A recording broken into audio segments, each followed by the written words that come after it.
Nasu Highland is one of Japan's premier theme parks, located north of Tokyo in Nasu. They're home to 7 operating roller coasters, a total of 9, but 2 of them are standing but not operating. And it feels like a total retro park, like the entire place is stuck in the 90s, which in a way is kind of cool. So this is going to be my full in-depth review. I'm going to discuss my entire experience with the place, as well as give you some tips and tricks should you go to visit. Which, kicking things off with that, if you're taking public transit around Japan, which we of course highly recommend, it's going to take you some time to get here. From where we were staying in Shinjuku, it took us about 3 hours to get to this park, and that was by bullet train and then 2 different buses. So this is a full day experience just to get up there and back. But I will say it was worth it. This place is really neat. I'd say ranking it among all the other Japan parks that we visited, it's about middle of the pack. Doesn't mean it's bad or anything, of course. We enjoyed most all of the places we visited. I think this park has a lot going for it. The main reason why we wanted to visit was for Big Boom, this insane Meisho coaster that has one of the greatest first drops on the planet.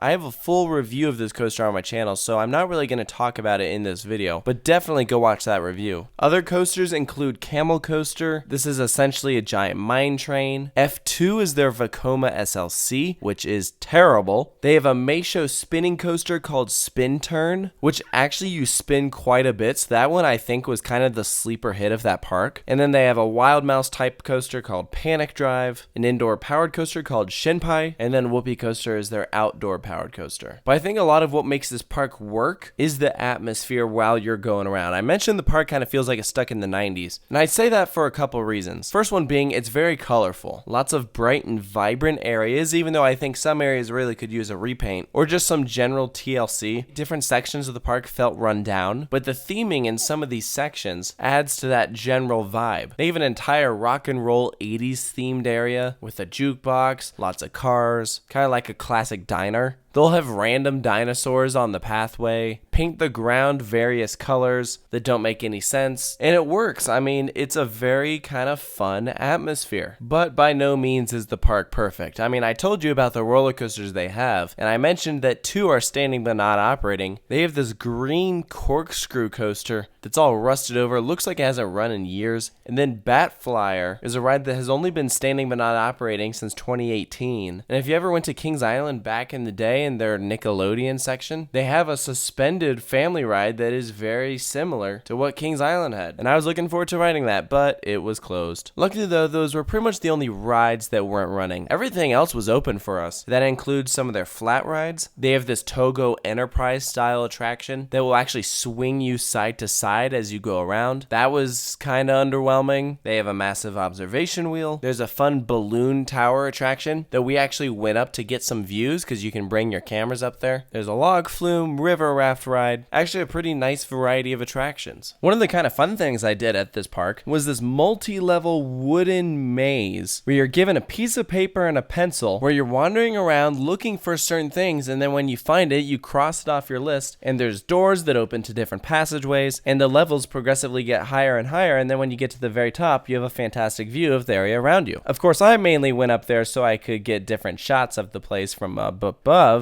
but the process of getting there was pretty neat because we were playing a game. It was almost like a scavenger hunt. It was weird, but I liked it. Now, I have yet to talk about probably the biggest takeaway with this park, because I didn't really know much going in, but when you visit, be prepared to go up and down some stairs. The entire park is on a hill, with the front entrance being at the top of the hill and the back of the park being at the bottom. And so, in a way, the entire park is terraced. You'll have different sections that'll level out where there's attractions, and then you go down more stairs, there's some more rides, then you go down even more stairs to some other rides. So, if you want to go from the back of the park to the front of the park, you're doing a lot of walking, and it will tire you out. So our tactic for tackling this place very much was work front to back. We started off with the outdoor powered coaster and their Wild Mouse, which are up front, and we happened to go on a day that was so dead that not only were we some of the only guests in the park, but there were so few ride operators that actually the same ride op followed us as we went from attraction to attraction so he could run it for us, which I thought was really funny. And as with a lot of parks in Japan, it was a little strange that we were some of the only guests there, but it did mean that we didn't have to wait in very many lines, and I think that should also prove something to you, that if you go to visit and you're worried that you might be some of the only guests there, doesn't mean all of the rides will will be open. All of the operating roller coasters were running for us. The one thing I will say about that though is when we got there, Big Boom had not yet opened for the day. By the time we actually got back to it, it was operating. I can't remember if it was down because of winds or technical reasons, but that did kind of freak us out a little bit when we got there. We're like, oh man, is it going to be open? But luckily it was, so it's all good. Discussing some of the general features of the park, at least the ones that stood out to me, I thought it was interesting the music they were playing. At the entrance of the park, they're playing this Japanese dance music, right, to get you pumped up as you enter. You get down to that weird flat ride, they're playing EDM, and then while you eat, they're playing this Hawaiian kind of smooth tropical vibes. And I think that really goes with the general theme of this place, that everything is just kind of a weird mishmash. None of it makes a whole lot of sense. There's no consistency, but somehow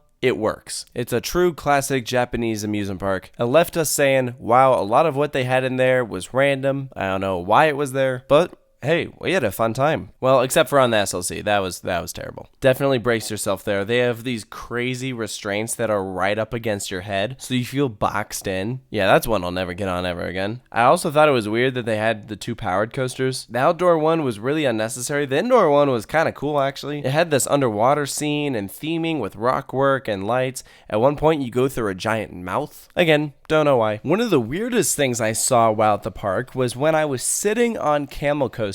We were about to dispatch and a family walks up and they have a young kid that they are trying to put on the ride. And I guess he was just barely at that height requirement. And so the ride operator pulled out a life preserver, a life jacket, puts it on the kid, and then they pull down the over the shoulder restraint on him. So what it does is it adds more body mass to him. Makes it so that he isn't sliding around as much, and I guess therefore safer maybe. They dispatch the ride, we go around, and then when he gets off, they take the life jacket off of him and put it to the side for the next guest. I thought it was brilliant. I'd never seen anything like it before. One of the last things I'll mention before we wrap things up is I did have a meal here, and I'm not entirely sure what I ate. It might have been horse. I don't speak Japanese, and so I was strictly basing it off of the picture. I didn't bother to use an app to translate the text, so I pointed to this burger thing. It was this patty, it had an egg on it, there were 2 calamari rings, and it was good, but then I translated the text afterwards, because I was curious what type of meat it was, and the app translated it to say horse. So my recommendation is translate the text before you order it.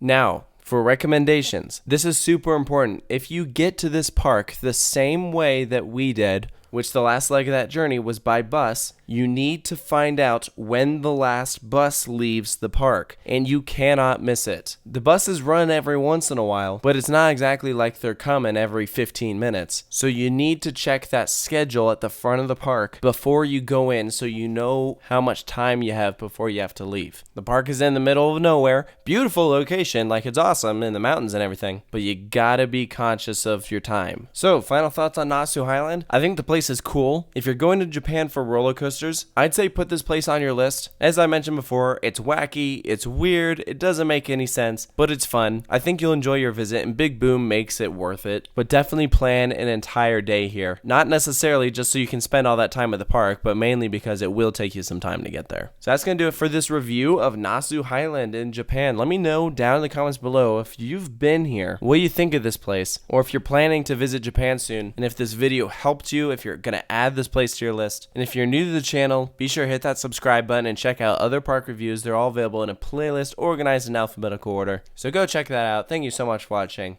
I'll see you next time.